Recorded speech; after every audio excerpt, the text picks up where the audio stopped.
with both its title and description. Expedition Arctic sounds like it could be a summer blockbuster. It's a truly national tale. It's epic, it's adventuresome, it's tragic. But instead of showing up on the big screen, this harrowing tale can be found at the Diefenbaker Canada Centre on campus. Between 1913 and 1918, a daring group of explorers undertook Canada's first massive scientific expedition to explore the North. The results had a profound impact on the country, and yet the story isn't well known. Most of it occurred during World War I, and people weren't paying as much attention to it. But you have to remember that in 1913, Canada knew next to nothing about over a third of its territory.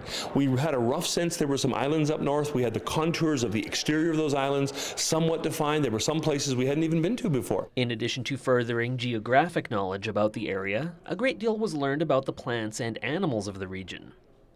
Most importantly, a newfound understanding of the Inuit people and the sophisticated methods they used to survive the brutal conditions was realized. It is subject to great blizzards and winters and what have you. You can survive, the Inuit showed us that, but you have to know the area really well. And the explorers who got up there ran into all sorts of difficulties, ships locked in ice, running out of food and out of supplies. They succeeded because they worked with the Inuit population. The exhibition is on tour from the Canadian Museum of History in Ottawa and features actual artifacts from the voyage, many of which are hands-on. But this isn't the only interactivity, as visitors are encouraged to actually assume the identity of one of the people involved in the voyage, which claimed the lives of 17 men. Because most people won't be intimately familiar with the fate of those folks and of the expedition itself, there's sometimes both some thrilling and some nasty surprises when you follow those people and you learn the human travails of the expedition and that many people in fact died. Coates believes modern-day Canadians have a responsibility to take interactivity to the next level by actually visiting the region.